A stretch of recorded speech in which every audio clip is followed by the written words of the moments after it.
हम्म।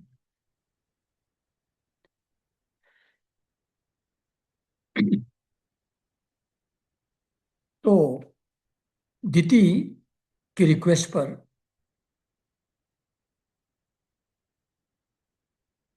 उनके पति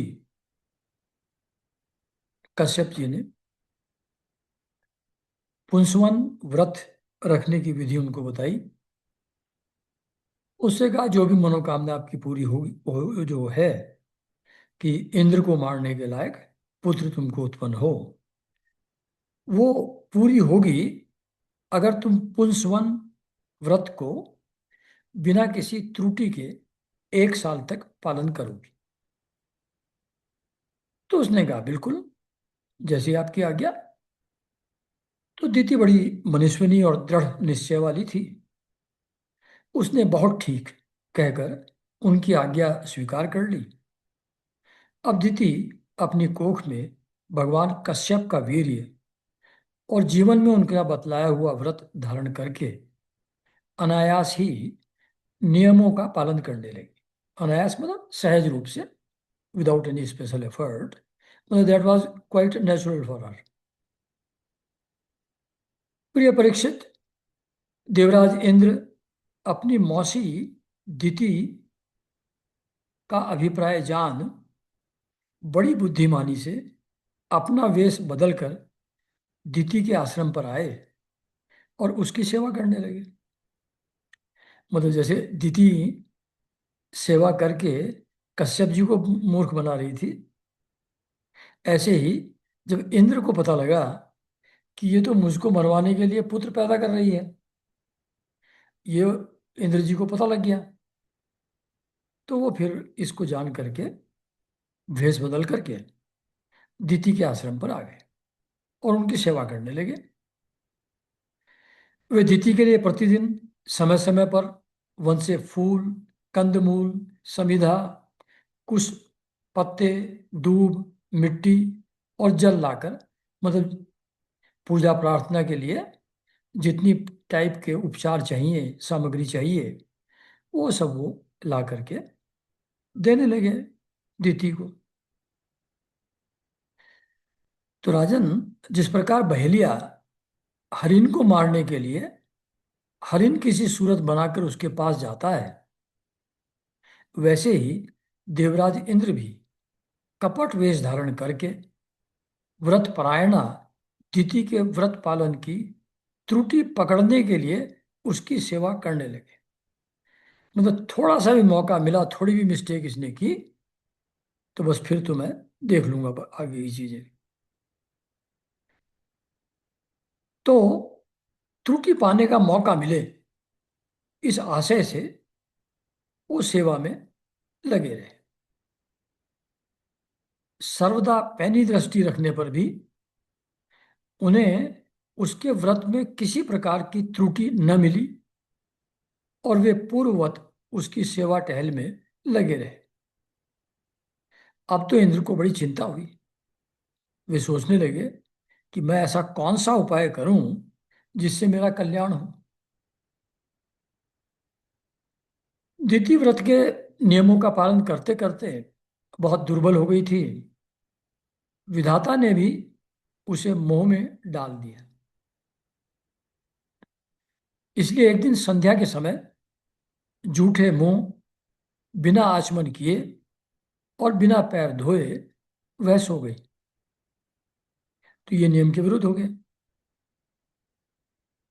शाम के समय सोना नियम के विरुद्ध है, बिना आचमन किए सोना विरुद्ध है, और बिना पैर धोए सो गई। योगेश्वर इंद्र ने देखा कि यह अच्छा अवसर हाथ लगा है। वे योग बल से झटपट सोई हुई दिति के गर्भ में प्रवेश कर गए। उन्होंने वहां जाकर सोने के समान चमकते हुए गर्भ के वज्र के द्वारा 7 टुकड़े कर दिए। जब वह गर्भ रोने लगा, तब उन्होंने मत रो कहकर 7 टुकड़ों में से एक एक के और भी 7 7 टुकड़े कर दिए। 49 हो गए। राजन, जब इंद्र उनके टुकड़े टुकड़े करने लगे, तब उन सबों ने हाथ जोड़कर इंद्र से कहा, देवराज, तुम हमें क्यों मार रहे हो? हम तो तुम्हारे भाई हैं। हम तो तुम्हारे भाई मरुदगण हैं। तब इंद्र ने अपने भावी अनन्य प्रेमी पार्षद मरुदगण से कहा, अच्छी बात है, तुम लोग मेरे भाई हो, अब मत डरो। परीक्षित, जैसे अश्वत्थामा के ब्रह्मास्त्र से तुम्हारा कुछ भी अनिष्ट नहीं हुआ, वैसे ही श्री भगवान श्री हरि की कृपा से दिति का वह गर्भ वज्र के द्वारा टुकड़े टुकड़े होने पर भी मरा नहीं। इसमें तनिक भी आश्चर्य की बात नहीं, क्योंकि जो मनुष्य एक बार भी आदि पुरुष भगवान नारायण की आराधना कर लेता है, वह उनकी समानता प्राप्त कर लेता है। फिर दिति ने तो कुछ ही दिन कम, 1 वर्ष तक भगवान की आराधना की थी। तो भगवान की आराधना का प्रभाव यह है कि वो गर्भ काटने टुकड़े करने के बाद भी वो बच्चा मरा नहीं। ऑन द कॉन्ट्रेरी, 1 से 49 हो गया। अब वे 49 मरुदगण इंद्र के साथ मिलकर 50 हो गए। इंद्र ने भी सौतेली माता के पुत्रों के साथ शत्रु भाव न रखकर उन्हें सोमपाई देवता बना लिया। जब दिति की आंख खुली, तब उसने देखा उसके सामने अग्नि के समान तेजस्वी 49 बालक इंद्र के साथ हैं। इससे सुंदर स्वभाव वाली दिति को बड़ी प्रसन्नता हुई। अब देखो, यहाँ अच्छे स्वभाव वाली, सुंदर स्वभाव वाली बोल रहे हैं, है ना? तो सुंदर स्वभाव कैसे? जब इंद्र को मारने के लिए बच्चा पैदा किया, तो वो नेचुरल माना गया, क्योंकि उसके बच्चों को इंद्र ने विष्णु से मरवा दिया था। तो उसके कंपेंस के लिए जो वो कर रही है, उससे उसका स्वभाव कोई खराब नहीं हो गया है। और दूसरा, जब भगवान की इतनी पूजा आराधना की है 1 साल तक, उससे भी उसका स्वभाव अच्छा हो गया। तो इससे सुंदर स्वभाव वाली दिति को बड़ी प्रसन्नता हुई। उसने इंद्र को संबोधन करके कहा, बेटा, मैं इस इच्छा से इस अत्यंत कठिन व्रत का पालन कर रही थी कि तुम अदिति के पुत्रों को भयभीत करने वाला पुत्र उत्पन्न हो। मैंने केवल एक ही पुत्र के लिए संकल्प किया था, फिर ये 49 पुत्र कैसे हो गए? बेटा इंद्र, यदि तुम्हें इसका रहस्य मालूम हो, तो सच सच मुझे बतला दो, झूठ ना बोलना। तो देखो, भगवान की आराधना का प्रभाव ये कि जिसके मन में इतना ज्यादा द्वेष भावना थी इंद्र के प्रति, इंद्र को सामने देख करके वो द्वेष भावना उसको नहीं रही इस पुंसवन व्रत को करने से। इंद्र ने कहा, माता, मुझे इस बात का पता चल गया था कि तुम किस उद्देश्य से व्रत कर रही हो। इसीलिए अपना स्वार्थ सिद्ध करने के उद्देश्य से मैं स्वर्ग छोड़कर तुम्हारे पास आया। मेरे मन में तनिक भी धर्म भावना नहीं थी। इसी से तुम्हारे व्रत में त्रुटि होते ही मैंने उस गर्भ के टुकड़े टुकड़े कर दिए।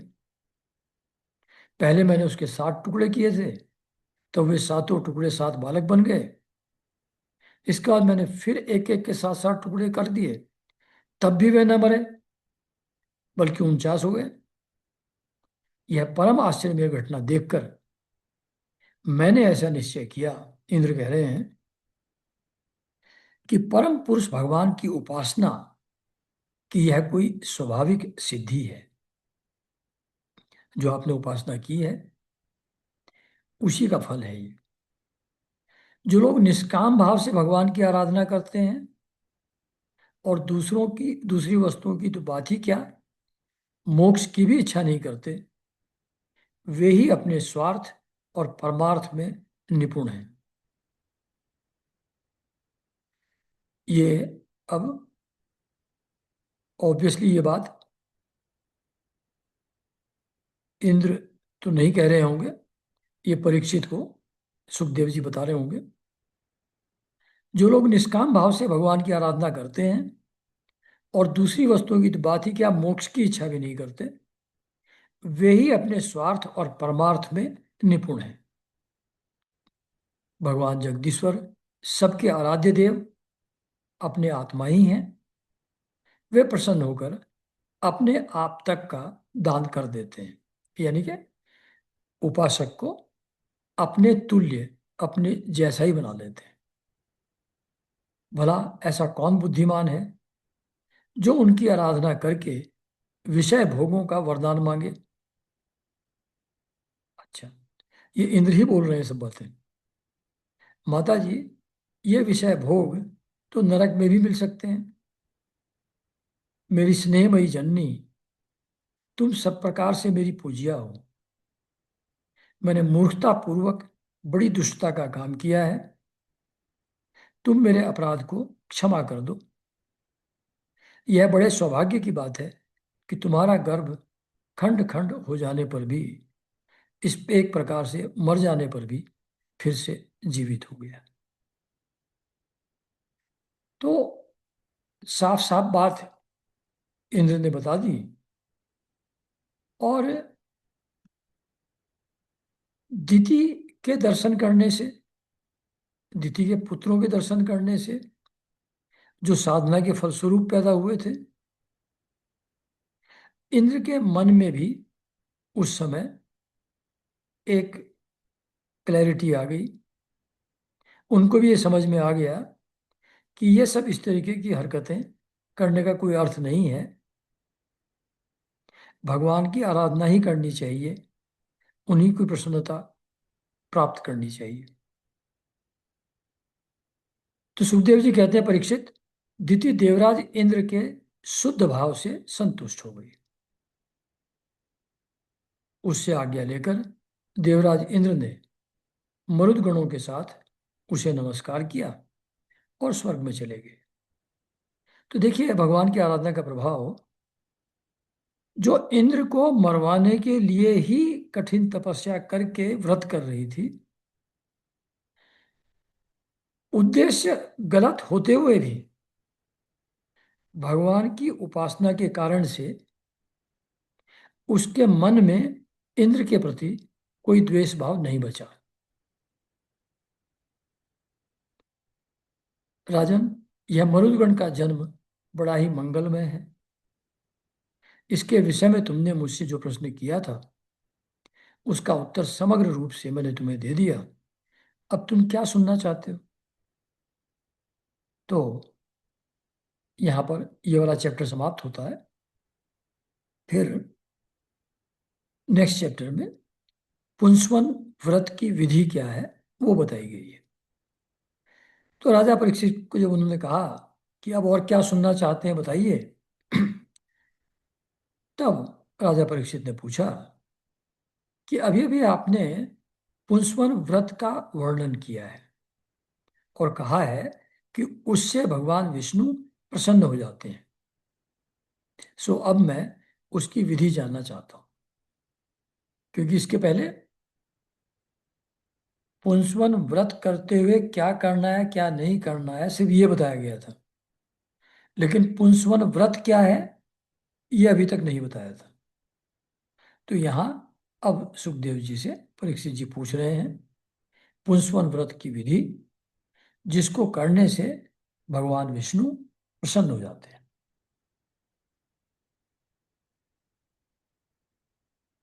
तो सुखदेव जी ने कहा, परीक्षित, यह पुंसवन व्रत समस्त कामनाओं को पूर्ण करने वाला है। स्त्री को चाहिए कि वह अपनी पति देव की आज्ञा लेकर मार्गशीर्ष शुक्ल प्रतिपदा से इसका आरंभ करें। तो शुक्ल प्रतिपदा, माघ महीने की, मार्गशीर्ष महीने की, उस दिन शुरू करना है। पहले मरुदगण के जन्म की कथा सुनकर ब्राह्मणों से आज्ञा लें। फिर प्रतिदिन सवेरे दातून आदि से दांत साफ करके स्नान करें। दो श्वेत वस्त्र धारण करें और आभूषण भी पहन लें। प्रातःकाल कुछ भी खाने से पहले भगवान लक्ष्मी नारायण की पूजा करें। पूजा करते हुए क्या प्रार्थना करनी है वो बताते हैं आगे। प्रभु, आप पूर्ण काम हैं, यानी कि अपने आप में ही संतुष्ट हैं, आपको कुछ चाहिए नहीं। आप पूर्ण काम है, यानी कि तो आपके अंदर कोई कामना नहीं है, कामना रहित है। अतएव आपको किसी से भी कुछ लेना देना नहीं है। अतएव आप समस्त विभूतियों के स्वामी और सकल सिद्धि स्वरूप हैं। जो भी स्पेशल क्वालिटी किसी में भी देखी जाती है, विभूति किसी में भी दिखाई पड़ती है, उन सभी विभूतियों के आप स्वामी हैं और सकल सिद्धि स्वरूप हैं। जो भी सिद्धियां योग द्वारा मिलती हैं वो भी आप ही का स्वरूप है। मैं आपको बार बार नमस्कार करती हूँ मेरे आराध्य देव। आप कृपा, विभूति, तेज, महिमा और वीर्य आदि समस्त गुणों से नित्य युक्त हैं। इन्हीं भगों, भग का मतलब ऐश्वर्य, से नित्य युक्त रहने के कारण आपको भगवान कहते हैं। तो कृपा, विभूति, तेज, महिमा और वीर्य, वीर्य का मतलब शक्ति, पराक्रम, ये सभी ऐश्वर्य आपके अंदर नित्य युक्त रहते हैं। जैसे दूसरे जो साधक होते हैं, सिद्ध होते हैं, साधना करते हैं लोग, उनके अंदर इन गुणों में से कुछ गुण आ जाते हैं। और अगर ये सभी गुण भी आ जाएं तो वो टेम्परेली आते हैं, कंटिन्यूअस बने नहीं रहते। लेकिन भगवान के अंदर ये षड ऐश्वर्य, ये छह जो गुण हैं, विभूतियां हैं, ऐश्वर्य हैं, ये नित्य युक्त रहते हैं, ऑलवेज रहते हैं। और क्योंकि ये आपके साथ ये भग, ये ऐश्वर्य छह आपके पास रहते हैं, इसलिए आपको भगवान कहते हैं। तो भगवान नाम इसलिए है। आप सर्वशक्तिमान हैं, माता लक्ष्मी जी, आप भगवान की अर्धांगिनी और महा माया स्वरूपिणी हैं। भगवान के सारे गुण आप में निवास करते हैं। महाभाग्यवती जगन माता, आप मुझ पर प्रसन्न हो, मैं आपको नमस्कार करती हूँ। तो मतलब भगवान को नमस्कार किया और लक्ष्मी जी को भी प्रसन्न नमस्कार किया। ऐसे पुंसवन व्रत की शुरुआत होती है। परीक्षित इस प्रकार स्तुति करके एकाग्र चित्त से ओम नमो भगवते महापुरुषाय महानुभावाय महाविभूतिपतये सह महाविभूतिभिर बलि हराणी, यानी कि इसका अर्थ दिया है ओंकार स्वरूप, महानुभाव, समस्त महाविभूतियों के स्वामी भगवान पुरुषोत्तम को और उनकी महाविभूतियों को मैं नमस्कार करती हूँ और उन्हें पूजोपहार की सामग्री समर्पण करती हूँ। इस मंत्र के द्वारा प्रतिदिन स्थिर चित्त से विष्णु भगवान का आवाहन, अर्घ्य, पाद्य, आचमन, स्नान, वस्त्र, यज्ञोपवीत, आभूषण, गंध, पुष्प, धूप, दीप और नैवेद्य आदि निवेदन करके पूजा करें। इसको कहते हैं षडोपचार। 16 किस्म के षोडश उपचार। पूजा के अंदर 16 चीजें अर्पित की जाती हैं। तो वो यहाँ लिखा हुआ है। अर्घ्य पाद्य आचमन स्नान वस्त्र यज्ञोपवीत आभूषण गंध पुष्प धूप दीप नैवेद्य आदि इनके द्वारा पूजा होती है भगवान की। तो ये 16 उपचार प्रस्तुत करें। जो नैवेद्य बच रहे हैं, मतलब एक एक बार मंत्र बोलते जा रहे हैं, एक एक चीज समर्पित भगवान को करते चले जा रहे हैं, चढ़ाते चले जा रहे हैं।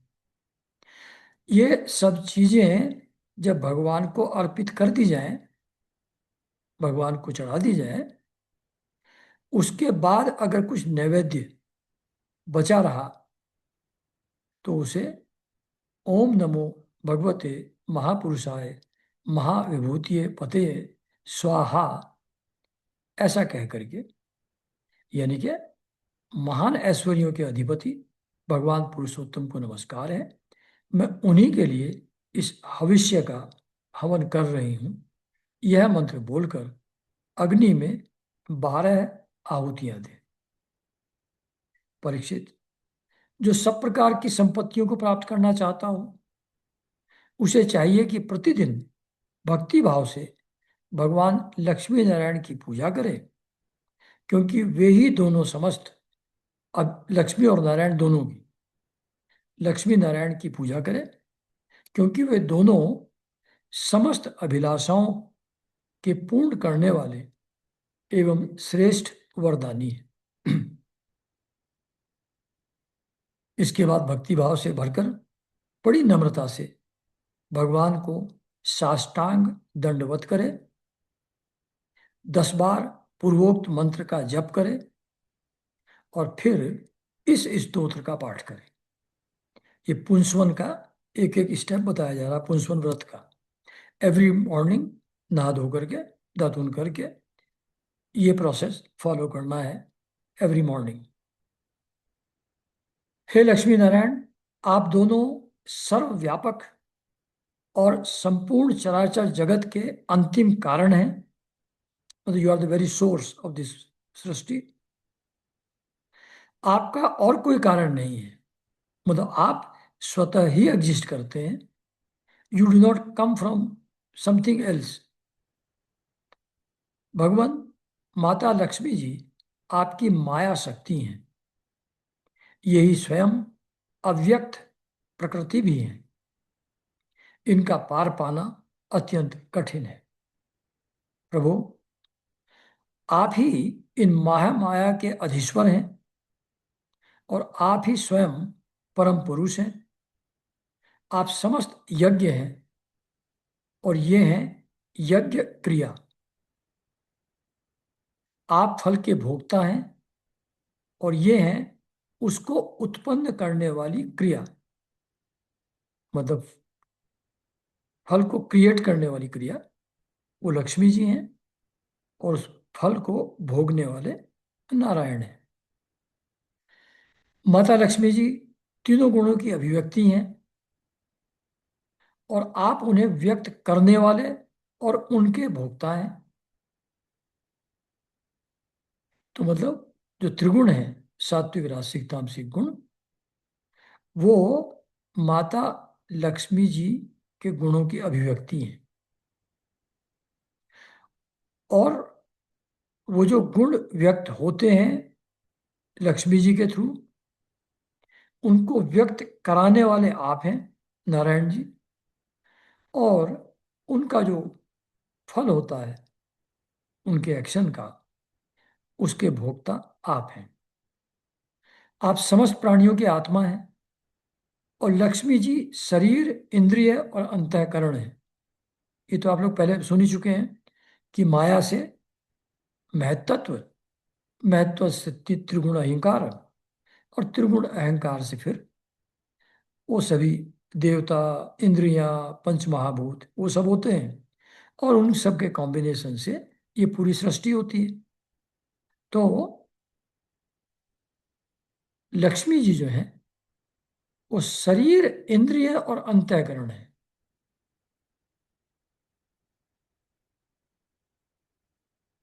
तो ये पहले आ ही चुका है, जो त्रिगुण त्रिविध अहंकार से अलग अलग चीजों की उत्पत्ति होती है, अवयवों की। माता लक्ष्मी जी नाम एवं रूप है। मतलब नाम और रूप किसका होता है? जो मैनिफेस्ट है, विच इज परसीवेबल बाई इंद्रियास। इंद्रियों से जो हम परसीव कर सकते हैं वो नाम और रूप है। ये जगत मैनिफेस्ट वर्ल्ड नाम रूपात्मक है। तो ये माता लक्ष्मी जी तो प्रकट होती हैं नाम एवं रूप में, इस मैनिफेस्ट सृष्टि के रूप में। और आप नाम और रूप दोनों के प्रकाशक और आधार हैं। प्रभु, आपकी कीर्ति पवित्र है। आप दोनों ही त्रिलोकी के वरदानी परमेश्वर हैं। अतः मेरी बड़ी बड़ी अभिलाषाएं आपकी कृपा से पूर्ण हो। तो ये कह रहे हैं कि जिसको सकाम साधना करनी है, जिसको कोई वर्ldly चीज मांगनी है, वो इस तरीके से कह करके भगवान से प्रार्थना करे। परीक्षित, इस प्रकार परम वरदानी भगवान लक्ष्मी नारायण की स्तुति करके वहां से नैवेद्य हटा दे और आचमन करा के फिर पूजा करे।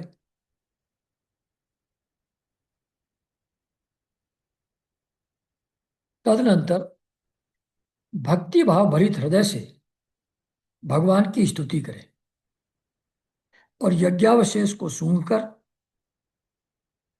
यज्ञ से जो बचे उसको सूंघकर फिर भगवान की पूजा करें।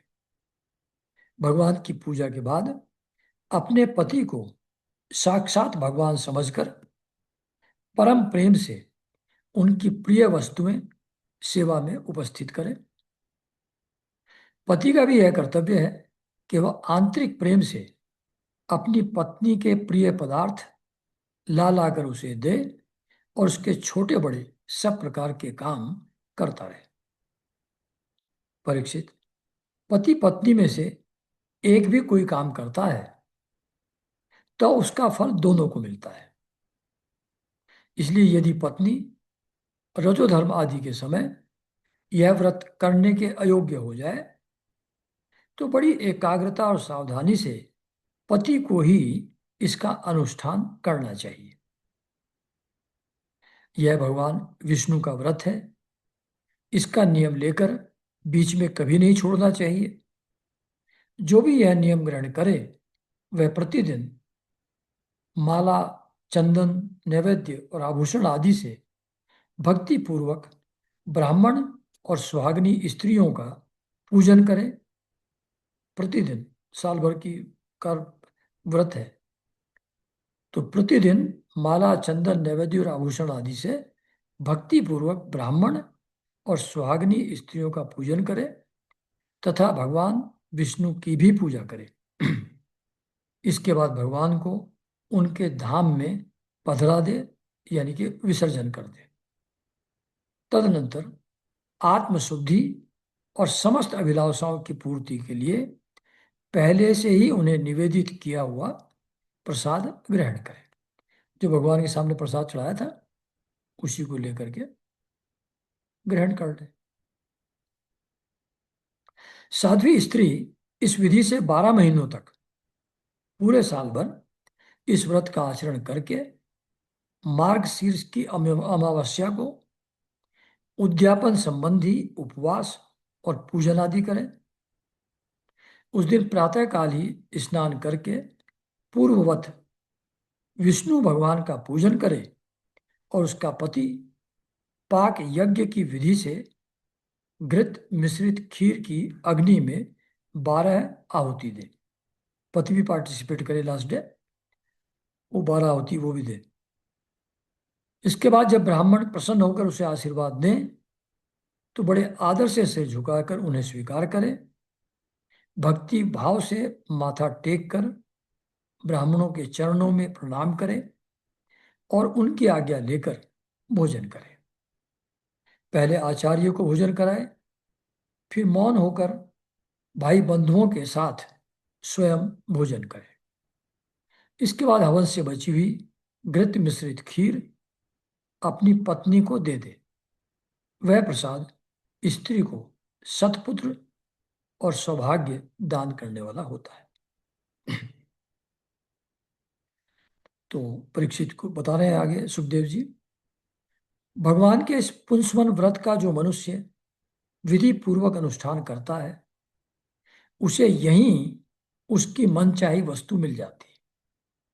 मतलब सकाम साधना का ये मेथड है, जो चाहे वो मिल जाएगा। स्त्री इस व्रत का पालन करे करके सौभाग्य, संपत्ति, संतान, यश और ग्रह प्राप्त करती है तथा उसका पति चिरायु हो जाता है। इस व्रत का अनुष्ठान करने वाली कन्या समस्त शुभ लक्षणों से युक्त पति प्राप्त करती है और विधवा इस व्रत से निष्पाप होकर वैकुंठ लोक में जाती है। जिसके बच्चे मर जाते हों, वह स्त्री इसके प्रभाव से चिरायु पुत्र प्राप्त करती है। धनवती किंतु अभागिनी स्त्री को सौभाग्य प्राप्त होता है और कुरूपा को श्रेष्ठ रूप मिल जाता है। रोगी इस व्रत के प्रभाव से रोग मुक्त होकर बलिष्ठ शरीर और श्रेष्ठ इंद्रिय शक्ति प्राप्त कर लेता है। जो मनुष्य मांगलिक श्राद्ध कर्मों में इसका पाठ करता है, उसके पितर और देवता अनंत तृप्ति लाभ करते हैं। वे संतुष्ट होकर हवन के समाप्त होने पर व्रती की समस्त इच्छाएं पूर्ण कर देते हैं। पितर लोग ये सब तो संतुष्ट होते ही हैं। समस्त यज्ञों के एकमात्र भोक्ता भगवान लक्ष्मी नारायण भी संतुष्ट हो जाते हैं और व्रती की समस्त अभिलाषाएं पूर्ण कर देते हैं।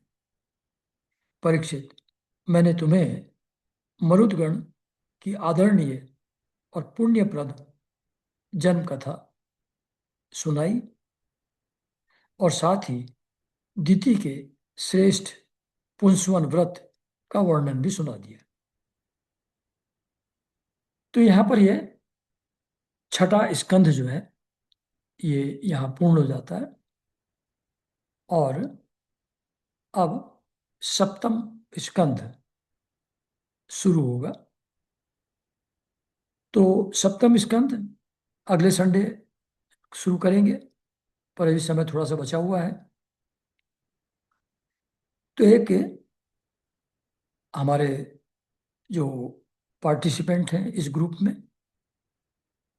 हमारे साथी, उन्होंने कहा कि जो लास्ट सेशन में चित्रकेतु ने पार्वती जी को कहा कि ये पाप और पुण्य और जो लोगों की ऊंची नीची योनियों में आना जाना होता, आवागमन होता है, इसमें जीव का कोई रोल नहीं है। ये माया शक्ति के कार्य है, उनसे अपने आप होता रहता है। ये बात काफी क्लियरली डिस्कस हुई थी लास्ट सेशन में, पर उनका कहना है कि इसको अगर एक बार और बताया जाए तो थोड़ा सा और क्लैरिटी आ जाएगी। तो वो 4 श्लोक है टोटल, मैं उसको एक बार पढ़ता हूँ और फिर उसके बाद उसको फिर से थोड़ा सा व्याख्या उसकी करने की कोशिश करता हूँ। हम्म,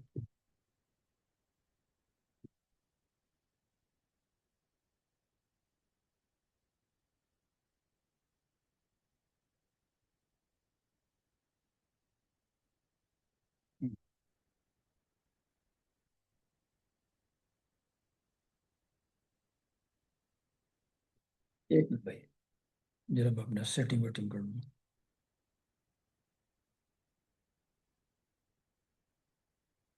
हाँ, तो ये जो 4 श्लोक थे वो थे, चित्रकेतु माता पार्वती को कह रहे हैं कि यह जगत सत्व रज आदि गुणों का स्वाभाविक प्रवाह है। इसमें क्या शाप, क्या अनुग्रह, क्या स्वर्ग, क्या नरक, क्या सुख और क्या दुख, ये तो तीनों जो गुण है, सात्विक राजसिक तामसिक गुण, उसके कारण से जगत का ये प्रवाह चलता रहता है। फिर आगे कहते हैं कि माया शक्ति के कार्य पाप और पुण्य प्राणियों के सुख दुख, हित अहित, बंधन मोक्ष, जन्म मृत्यु और आवागमन के कारण बनते हैं। तो यह कह रहे हैं कि पाप और पुण्य जीव के नहीं हैं, माया शक्ति के कार्य हैं। और पाप और पुण्य के कारण से जीव को उच्च और निम्न, ऊंची और नीची, अलग अलग योनियों में जन्म मिलता है, अलग अलग प्रकार के सुख और दुख भोगने पड़ते हैं। तो पाप और पुण्य से बनते हैं कर्म। संचित कर्म में से ही इस जन्म में जो रिलीज होते हैं कोटा अच्छे बुरे कर्मों का प्रारब्ध के रूप में, उसके हिसाब से ये जीवन चलता है। हम लोग सोचते हैं कि हमारी कुछ संकल्प हैं, उसके लिए हम कर्म करते हैं, उसके फलस्वरूप जीवन में घटनाएं घटती हैं, और जो हमारे द्वारा अच्छे और बुरे कर्म होते हैं उसका फल हमको अगले जन्मों में भोगना पड़ता है। ऐसा हम लोग सोचते हैं, लेकिन वास्तव में ऐसा है नहीं। जो भी विचार, जो भी इच्छाएं, जो भी संकल्प, जो भी कर्म जीव के द्वारा होते हैं, होते हुए प्रतीत होते हैं, वो सात्विक राजसिक तामसिक गुणों की प्रेरणा से होते हैं। सात्विक गुण की प्रेरणा से आदमी भगवत स्मरण, सदाचार, इन चीजों में इस तरह की भावनाएं उसके अंदर आती हैं, ऐसे विचार आते हैं, ऐसे कर्म वो करता है। रजोगुण के प्रभाव से ऐश्वर्य, भोग, शारीरिक स्वास्थ्य, यश, इन चीजों की इच्छा पैदा होती है, उनके लिए कर्म होते हैं। और तामसिक गुण के प्रभाव से मोह पैदा होता है और वायलेंस जैसी चीजें, क्रोध, ये सब पैदा होते हैं। तो अलग अलग टाइप के जो हमारे अंदर विचार, फीलिंग्स, संकल्प और कर्म जो हमारे अंदर उठते हैं, जो हमारे द्वारा होते हैं, उसमें हमको कोई चूज करने की स्वतंत्रता नहीं है। वो सात्विक राजसिक तामसिक गुणों के प्रभाव से, या सात्विक राजसिक तामसिक गुण बलात् जबरदस्ती जीव से पर्टिकुलर टाइप के कर्म करा लेते हैं। जैसे बहुत बार हम लोग कहते हैं कि अरे वो वीकर मोमेंट्स में ऐसी गलती हो गई मुझसे। तो वीकर मोमेंट्स में हो गई गलती मतलब मैं चाहता तो नहीं था, फिर भी मैंने गलत कर दिया, मतलब स्वतंत्र नहीं थे ना करने के लिए। ऐसे ही जैसे हम लोग कोई भी संकल्प लेते हैं कि थोड़ा जल्दी सोएंगे, सुबह जल्दी उठेंगे, थोड़ा ज्ञान ध्यान प्रार्थना करेंगे, या दिन में बैठे हैं तो कोई सोशल मीडिया पर देखने लगे, घंटा 2 घंटा ऐसे ही निकल गया उसमें। फिर सोचते हैं यार गलत किया, इससे मिला क्या, इससे इससे कोई फायदा तो हुआ नहीं जो देखा था। फिर लेकिन अगले दिन फिर वैसे ही करते हैं।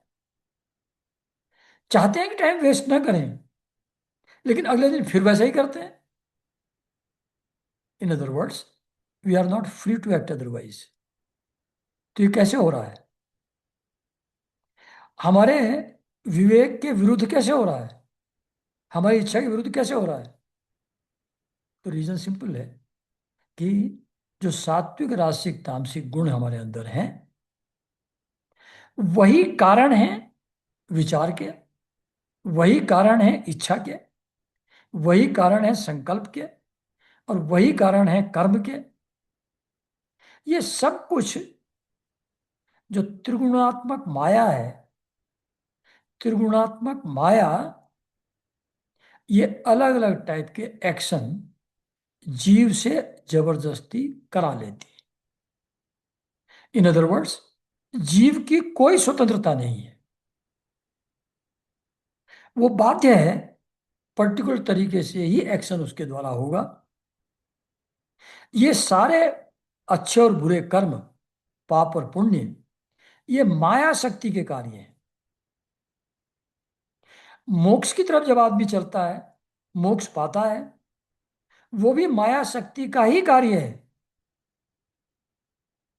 जब बुरे कर्म करता है, पाप में योनि में जाता है, वो भी माया का ही कार्य है। तो ये जो सब कुछ खेल चल रहा है, और जैसे निषादत्त महाराज कितनी बार कहते हैं कि आप इच्छा करने के लिए, कर्म करने के लिए स्वतंत्र नहीं है। इच्छा और कर्म happen to you, you do not do them. जो माया के द्वारा क्रिएटेड अहम भाव है, मैं भाव है, उसके साथ कर्तृत्व भाव भी जुड़ा हुआ है। मैं के अंदर सेंस ऑफ रिस्पॉन्सिबिलिटी है। ये जो मैं भाव है, अहंकार है, और इसके जो अंदर जो कर्ता होने की भावना है, ये भी माया शक्ति का ही से क्रिएटेड है। ये भी माया शक्ति का ही कार्य है।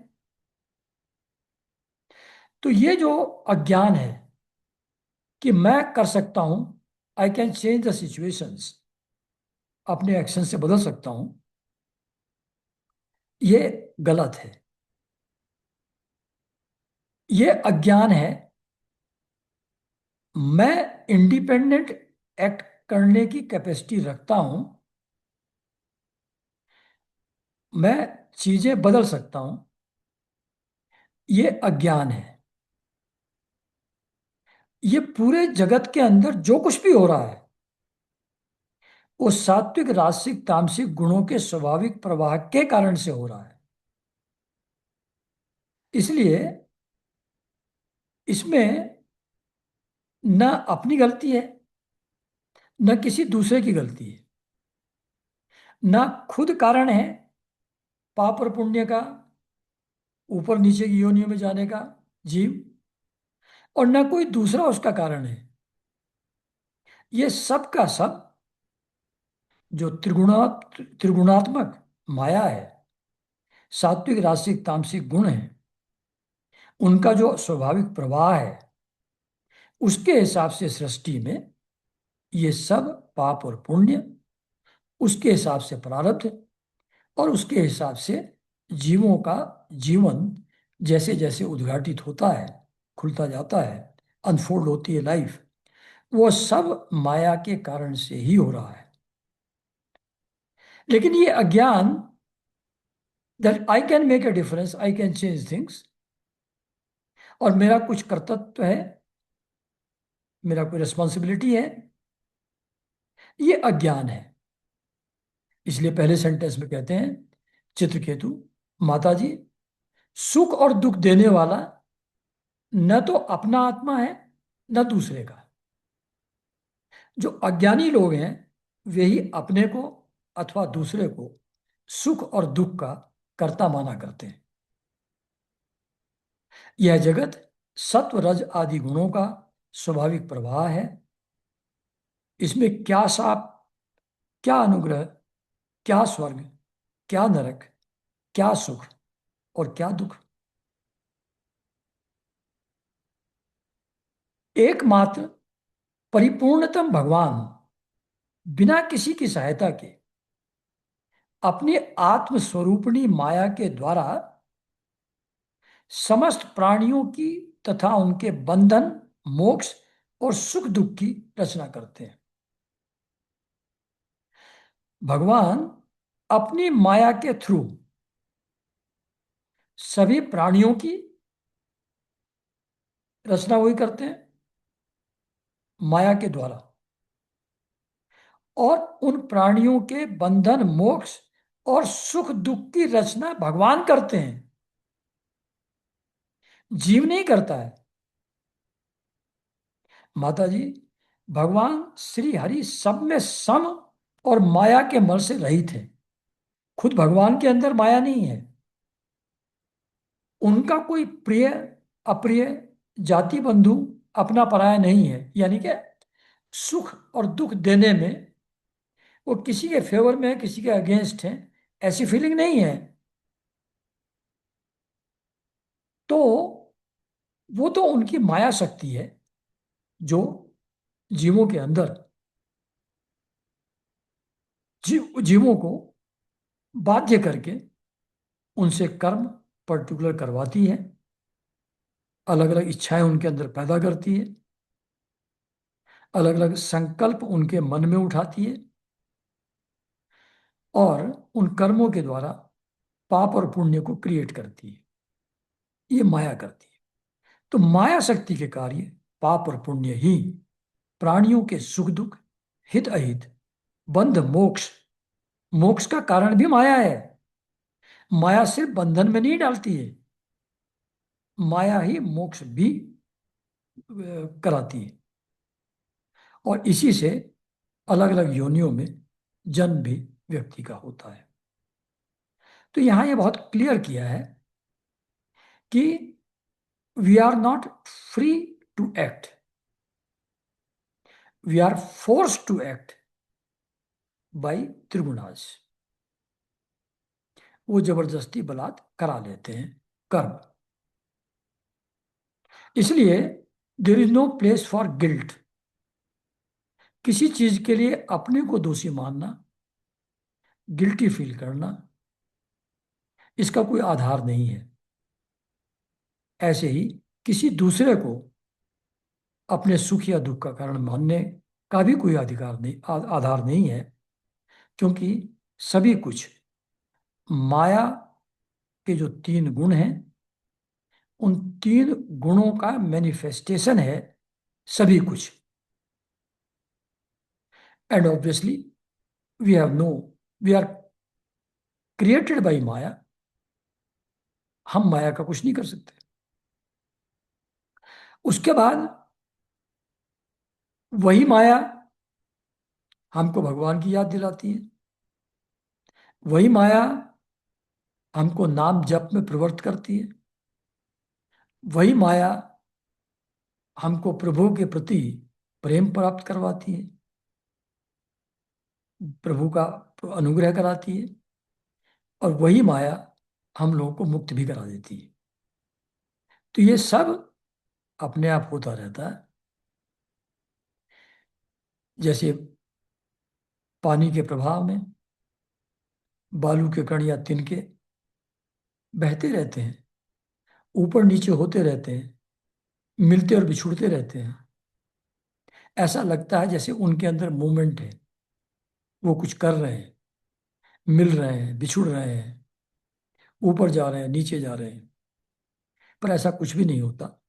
दे are being carried, simply carried by current of water. ऐसे ही सात्विक राजसिक तामसिक गुण का जो प्रवाह है, उसके कारण से कर्म होते रहते हैं, पाप और पुण्य।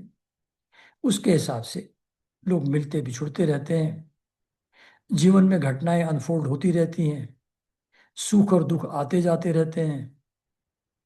कभी भगवान की उपासना, कभी भगवान के अगेंस्ट, सब तरीके की एक्टिविटी जीव के द्वारा होती रहती है। But this is all because of जो तीन गुण माया के हैं, उन्हीं कारण से होता है। ये चीज अगर ठीक से समझ में आ जाए तो बिल्कुल फ्री हो जाए आदमी। क्योंकि जैसे ही परिस्थितियों को बदलने की, दूसरे लोगों में सुधार लाने की भावना जैसे ही गई, वैसे ही जीवन बिल्कुल सरल हो गया। सारी समस्या तो इसलिए है कि हम परिस्थितियों को बदलना चाहते हैं, लोगों के स्वभाव को बदलना चाहते हैं। वैसा हो नहीं सकता। वो सब तो जो माया के तीन गुण हैं उनके हिसाब से अपने आप हो रहा है। तो ये था, मतलब ये अल्टीमेट नॉलेज है जो यहाँ चित्रकेतु जी ने 4 श्लोक में बता दी माता पार्वती को, है ना। तो ठीक है, फिर यहाँ आज यही विराम देते हैं। फिर अगले संडे फिर बात करेंगे अगले स्कंद के साथ। नमस्कार एवरीबॉडी।